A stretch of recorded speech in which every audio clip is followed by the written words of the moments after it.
Can you help? Can you help me? Can you help? Self-Helpless! Can you help? Can you help me?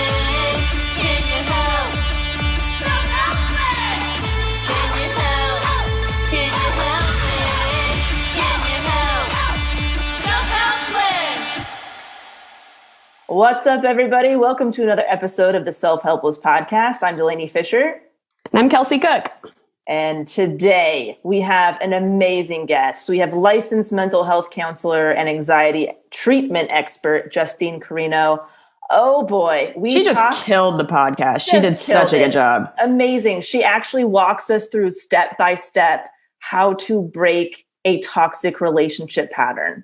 Yeah. I mean, such a good one, you guys. I mean, we talk about how anxiety plays a big role in the patterns that, you may or may not be in or have been in the past. But before we get into it, Kels, do you have any hot announcements? Yes. So this is coming out Thanksgiving week. Happy Thanksgiving to everybody. I'm going to be headlining the Sacramento Punchline this weekend. So Friday through Sunday. And then 2022 kicks off very soon. That part of my tour, I will be in San Diego, and we've got some San Diego helpsters at the American Comedy Company, January 7th and 8th. I'm going to be at Fort Wayne, Indiana for Valentine's weekend. There's a new comedy club there, and just so many more coming up. So go to kelseycook.com and get those tickets. Delaney, amazing. How about you?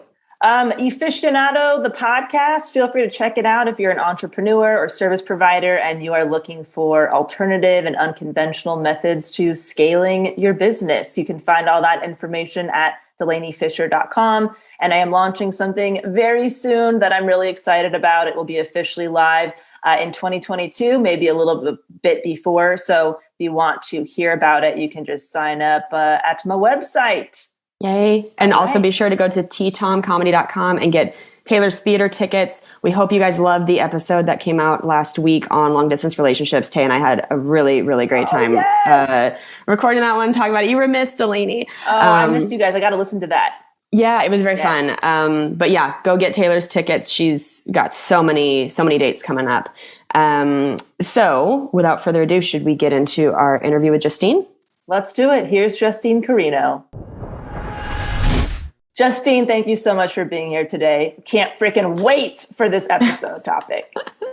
Thank you guys for having me. I'm really excited to have this conversation. Yes.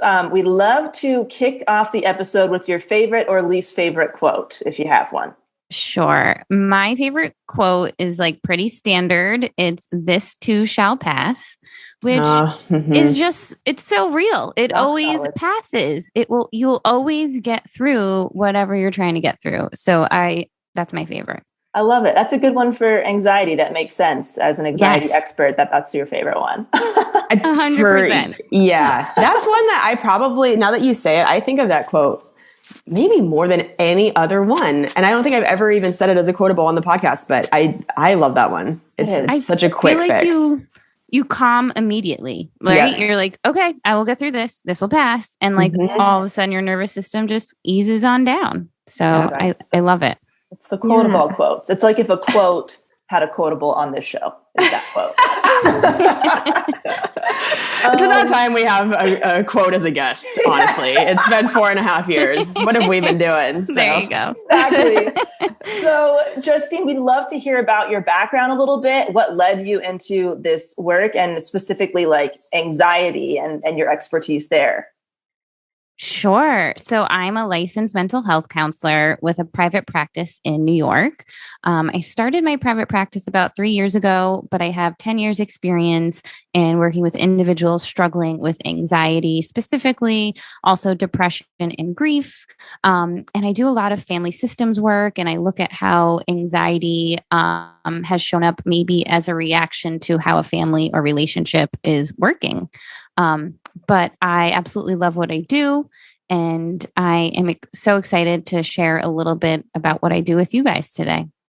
Awesome. Hell yes. Oh, can't wait. Give it to us. Okay. I think a good place to start is maybe just defining what is a toxic relationship. What does that even mean? So I feel like the word toxic is a term that's really popular right now.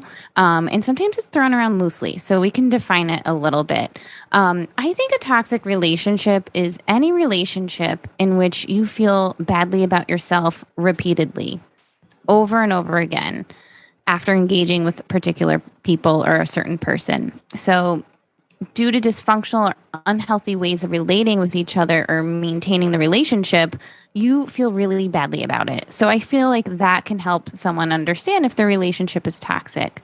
And I say the word like repeatedly because there are times we feel badly in our relationships, and that's normal. Relationships are dynamic. We're not going to feel good all the time with everybody, but you really want to assess if it's a pattern and if you feel badly more than you feel good about yourself in the relationship, then that's probably like a little bit of a red flag. Oh God, that's so good. I feel So like, well put. Yeah. so how do you know if it's a healthy amount of bad or an unhealthy amount of bad, if that makes sense? Yeah. Sometimes it's hard for us to tease apart, right? And sometimes it has to be like pointed out to us by somebody else. But you really want to get in touch with your emotions, right? And your emotional reactions to people and how you typically react.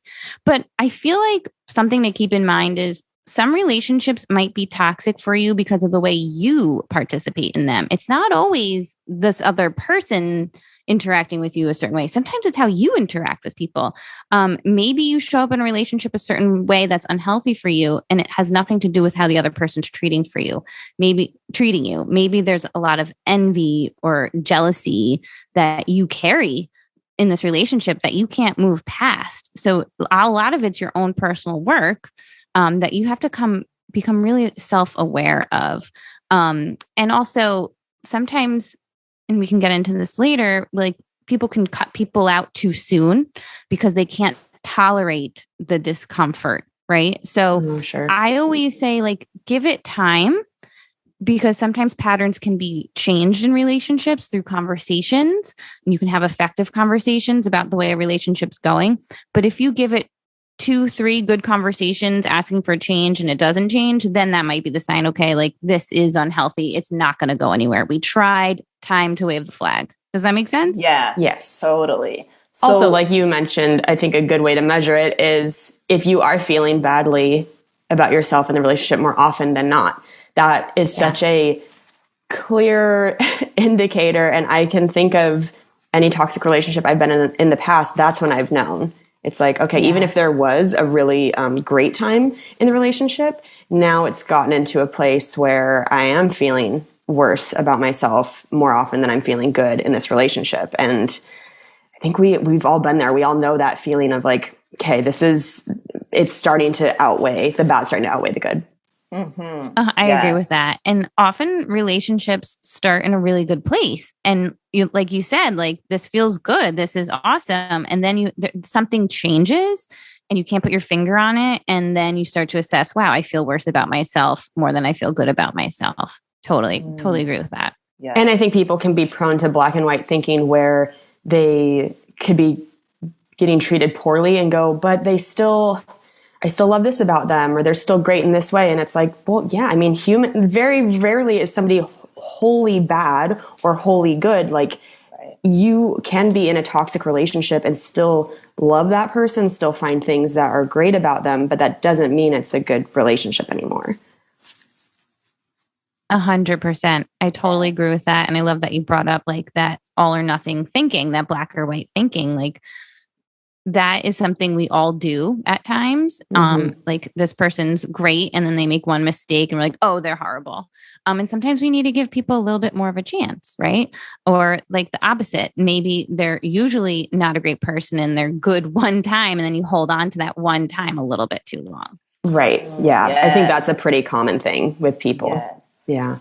So what would be the first step someone needs to take if they're realizing, I think this might be a toxic situation? What is step number 1? What do you do about it?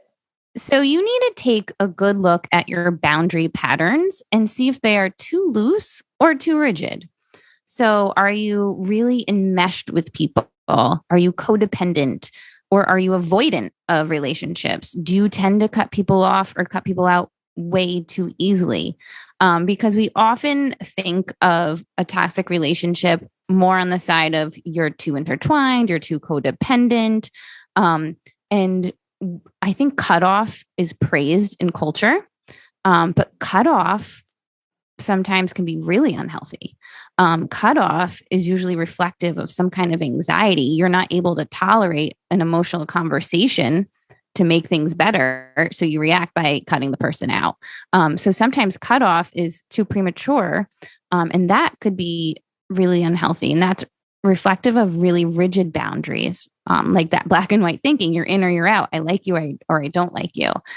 So you need to look at that. Are you someone that has really loose boundaries, or are you really rigid with your boundaries?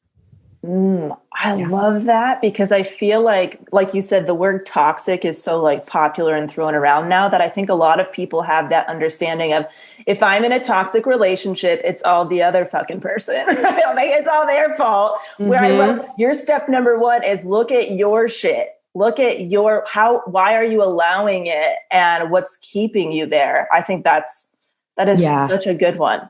Yeah. You have so many really things come back to boundaries. Yes. Okay. So let's say that you become aware of your boundaries or lack thereof. What happens after that? Yeah. So you really need to audit your current habits. Again, getting in touch with yourself, reflect on things you might be doing that fosters toxic relationships and leads to toxic relationship patterns in your life. Like, you can ask yourself, do you tend to sacrifice your own needs for other people? Are you a people pleaser? Are you codependent and enable bad behavior in some way? So like, some examples could be, you tend to make excuses of your partner's poor behavior for your family or for your friends.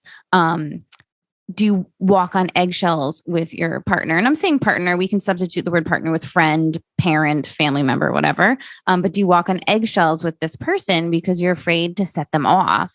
Do you find yourself trying to control your partner or your friend or whoever this toxic person may be? Do you lie to other people to protect this toxic relationship? Are you constantly worrying about what this other person might think? Have you become a caretaker of this person's emotional or physical needs? Are you loosening your boundaries to keep peace with this person? Do you apologize for this person? So there's a lot of ways we behave that foster these relationships. That list, oh my God. I could go on forever with these bullet Clearly points. you do this for a living. You're like not even reading off of a teleprompter. That's just like your brain knows all that. That's incredible. This needs to be a poster and sold kidding. across the nations. That is too funny. I'm just so used to having these conversations. I can like rattle it off just thinking of what I talk about in the therapy room. Oh my God. It's so impressive. It's like a superpower. Yeah, it really is. So let's say that you have you realize you have some of those habits. What's next? Like, how do you actually change a habit like that you've been doing for so long? Okay. I really love this question because I'm like going to nerd out with family dynamics. So you have to really get to know what was modeled to you from your parents and your grandparents about how relationships work, and then see what's been passed down to you inadvertently that you can start to change or let go of. So like, why are you tolerating dysfunction in the first place? So take a really good look at your family. They can give you answers of why you tolerate dysfunctional relationships. What were your parents like in their relationship with each other or with their siblings or with their extended family? So for example, have your parents not talked to their brother for 30 years? Like, why does that exist? Like, why is there such a long cutoff? Right. Are your mom and her sister always gossiping in the corner and they have to sit by each other at every single Thanksgiving or family meal and whisper? Are your mom and her mom weirdly best friends instead of like this mother-daughter relationship? Some other patterns would be like, is everyone divorced? Were there any affairs? Do people have conflict and sweep things under the rug? Did Uncle Danny do something really fucked up, but we all ignore it and pretend it never happened? Like, there's so much meat from observing our family. Again, we need a second poster of all of these things. Jesus Christ. I feel like everybody listening related to at least like 3 of those. And they're like, oh, yeah, well, that's what's wrong. That's why I do the things I do. I feel like Justine is going to have a lot of merch after this episode. Oh my God. So many posters and magnets. Justine is going to open her own Barnes & Noble because it's just too much. It's amazing. That's hysterical. Yes. But it's so true. Like we forget to observe, like, well, we're really like our family sets the tone for how we relate to other people. So we kind of got to look at like what was shown to us over the years. Yeah. So what happens if, so I feel like if if people who grow up in dysfunction, you don't really know it's dysfunction because it's been so normalized. So how do you even find out that something is dysfunctional if you're not being exposed to healthy stuff?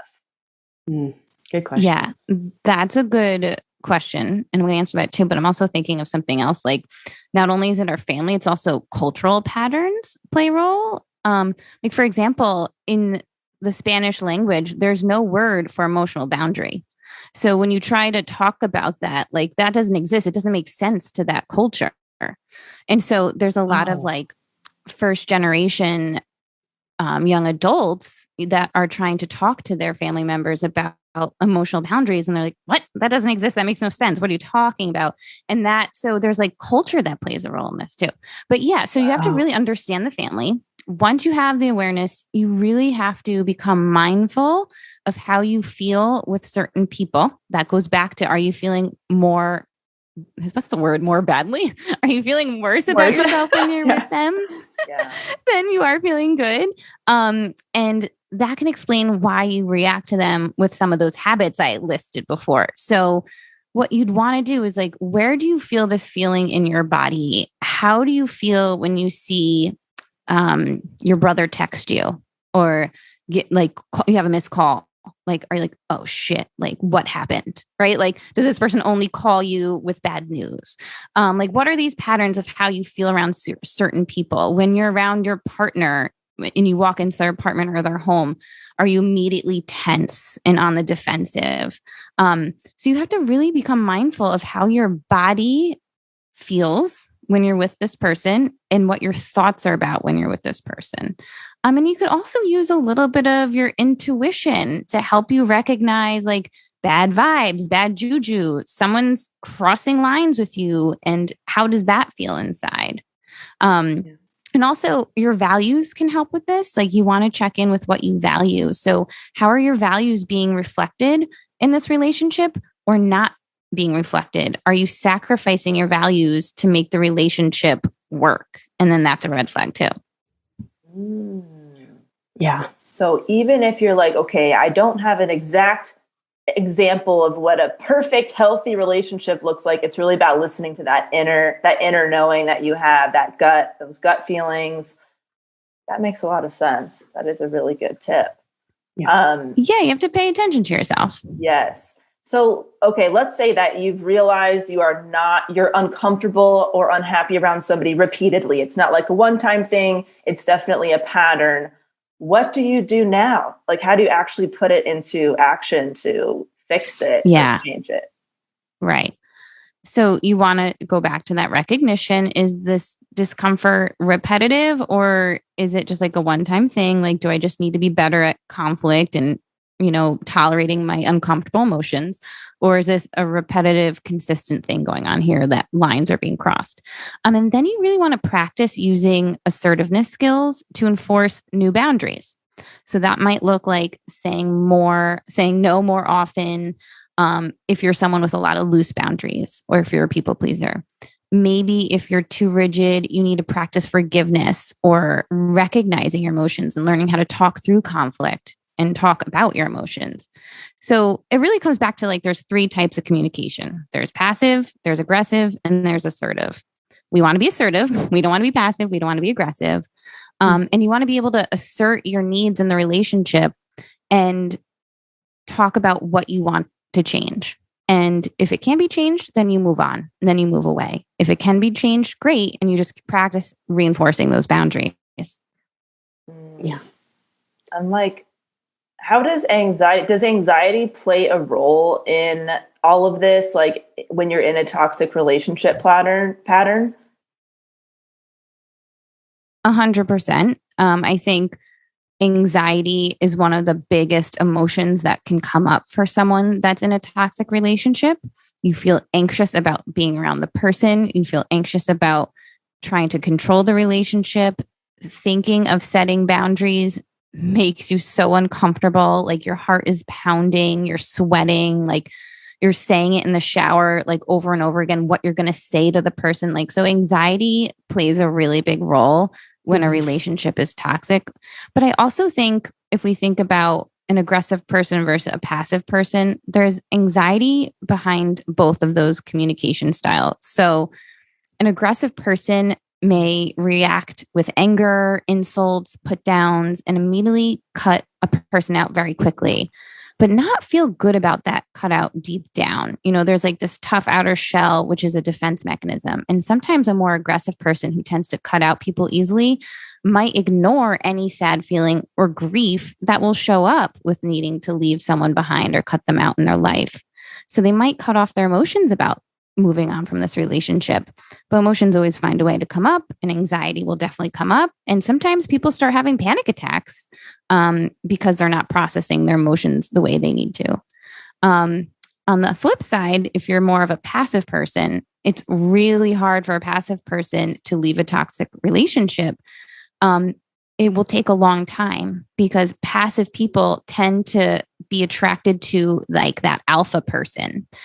So here's a passive person trying to set boundaries with an alpha, with a narcissist, with a sociopath, with whomever it may be that's just more of an alpha personality.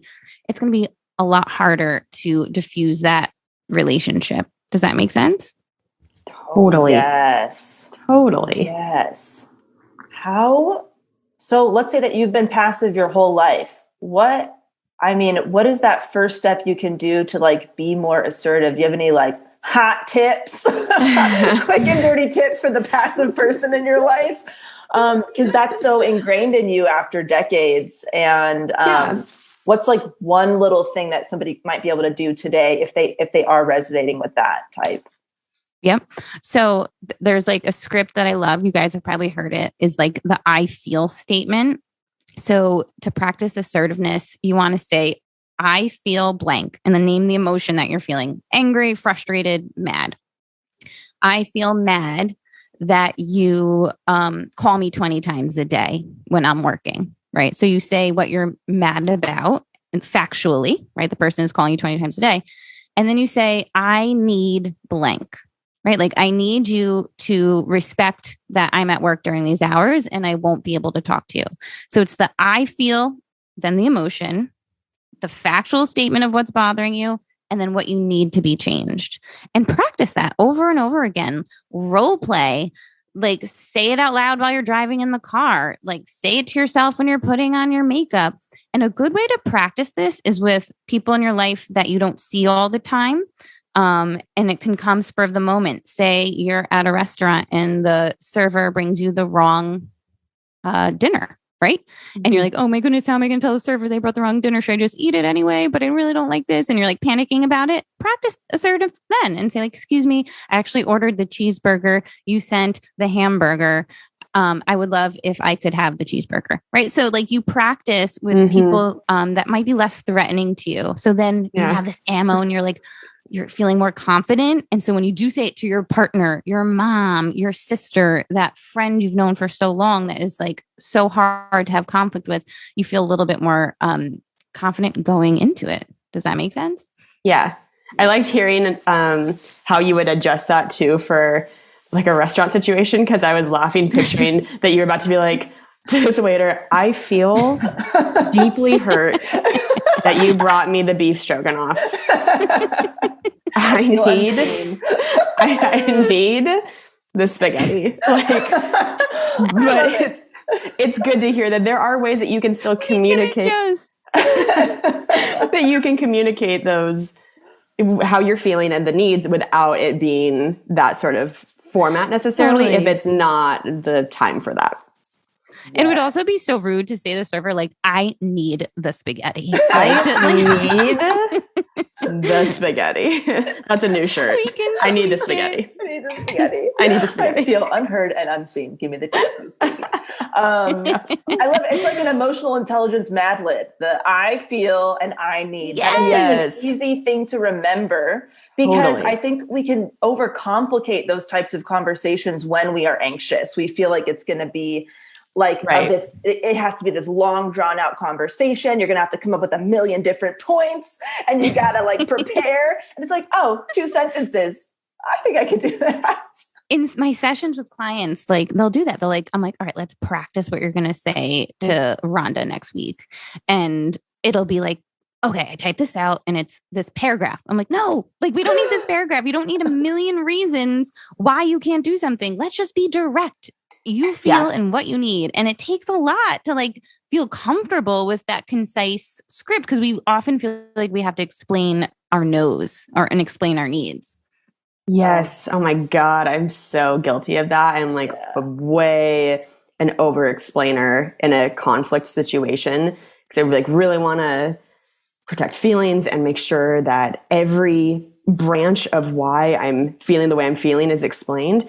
But that usually it just convolutes the conversation. Because think about if somebody was approaching you with how they were feeling about something, it would be so much easier for you to process and understand or respond if they said it in 2 sentences, as opposed to coming at you with a novel, right? Like it's better for everybody when it's simplified, you know? Yes.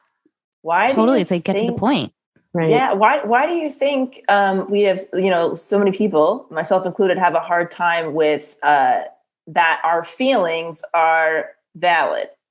Like the feeling that you have is enough of an answer. Why do we feel like we need all this evidence and all these different points?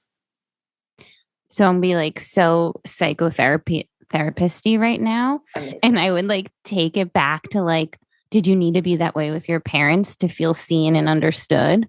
Like, did you have to constantly explain yourself to get them to understand your decisions?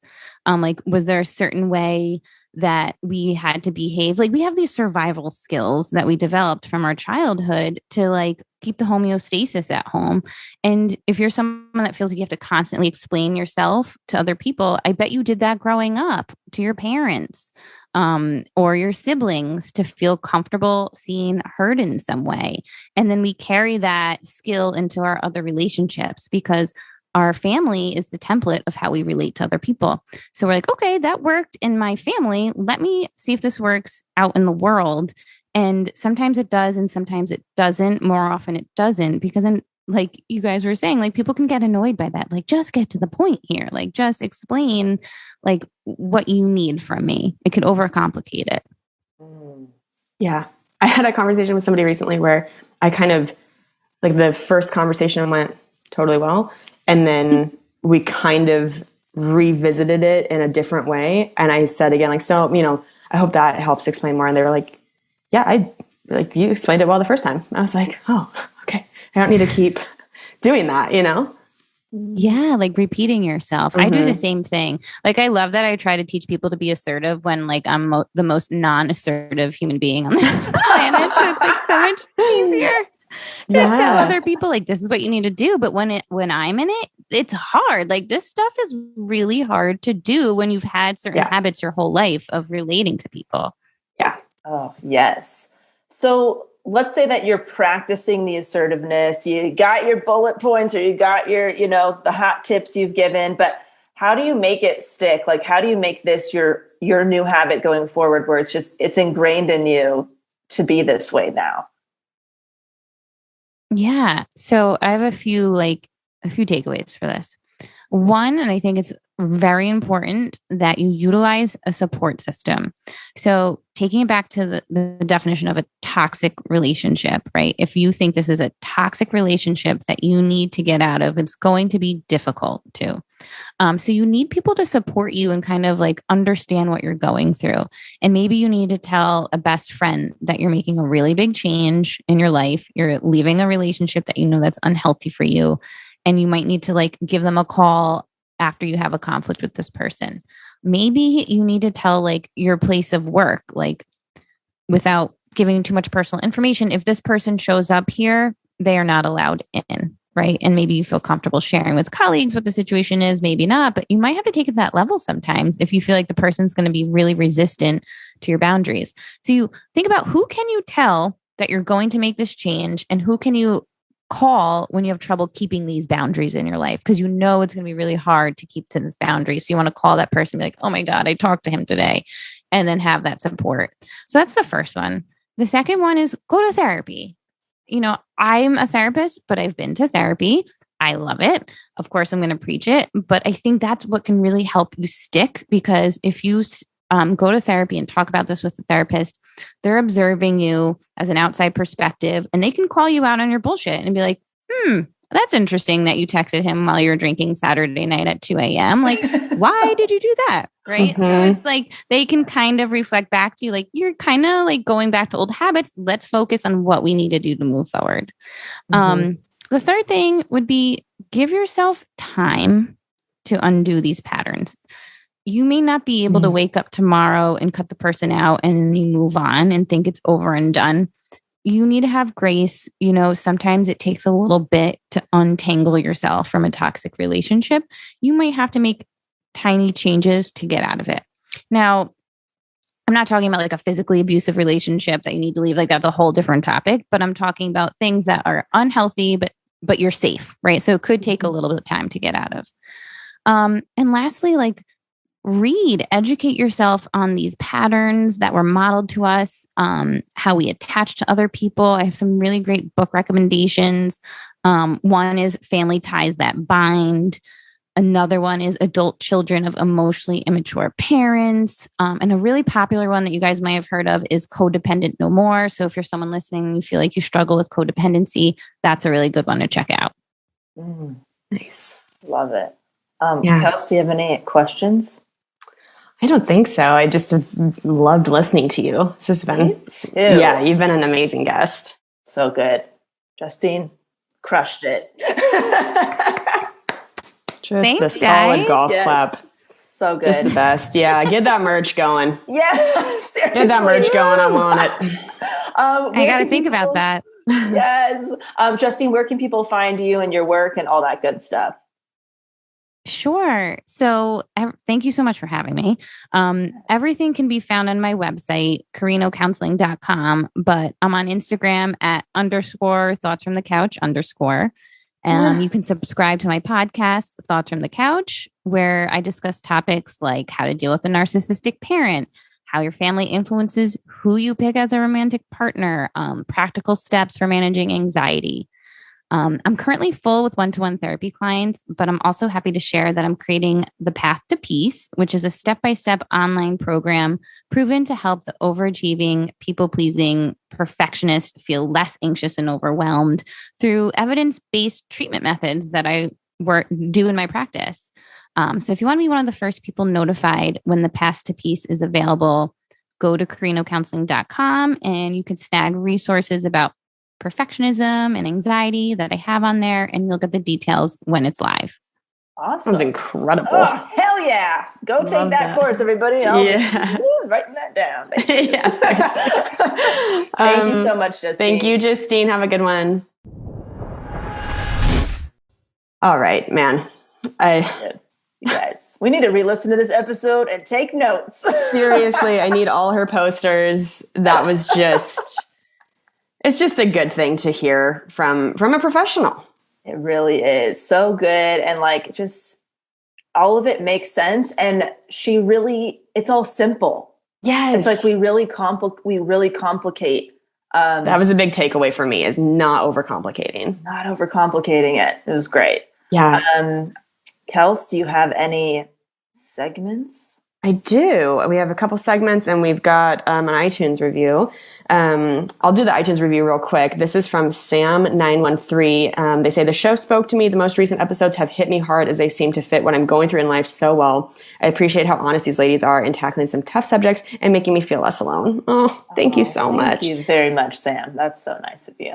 It really is. And it's so nice to hear that some of the topics we're covering are relating, like that they are specifically things that you guys are dealing with, and that it can hopefully help. So that's what we're going for here. Even though we're called Self-Helpless, we are trying to help. Yeah. And help you and ourselves. We're doing our best. Doing our best. Experts on like Justine to help you. Yes. So go leave us an iTunes review if you haven't yet. Click that 5th star at the least. Help keep us on the charts. And I think for our segments this week, Del and I are going to just give some TV show recommendations, correct? Yeah. Okay. Hot wreck. I just want to say that the season 3 of Succession just started. Well, by the time this comes out, it will have been going on for a little bit now, but I love that show so much. Are you a Succession person? I've never watched Succession. I can't even say the fucking word. So no, I haven't seen that show, but Cam watches it. I was going to say, I bet Cam loves it. I could see Cam getting into it. It's just so great. It's on HBO. The acting is incredible. It's just so fun. So anyway, that's my show recommendation. How about you? Yeah, I have a quick recommendation too. It's, I think, actually another HBO show. Have you seen the other two? No. Oh my gosh, Kelsey, I got to be honest. I haven't laughed this hard at TV in so long. It is so fucking funny. What's it about? It's about, let's see, quick snapshot.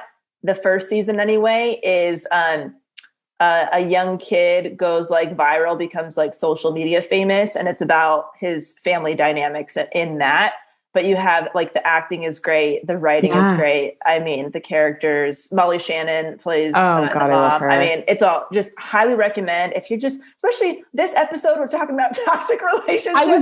If you need a good laugh, I was just about to say, if I were to describe Succession to people, it's just like the most toxic family dynamic you could have. So the fact that we are recommending these two shows during this episode is just funny how that lined up that way. But I mean, love it. Whew, so good. Holy moly. Yeah. I think you would really enjoy it. It's very fun. Very fun. Okay, cool. I'll see you guys hopefully this weekend at the Sacramento Punchline, and we hope you have an amazing Thanksgiving. Yes, we love you so much. Thank you for being here, and we'll talk to you soon. Okay, bye guys. Bye. Thank you so much for listening to the Self-Helpless podcast. You can find our Patreon community, merch, and our individual work at selfhelplesspodcast.com. We'd be thrilled if you shared this episode with a friend, or feel free to post it on Instagram and tag at Self-Helpless Podcast so we can repost you and say thank you.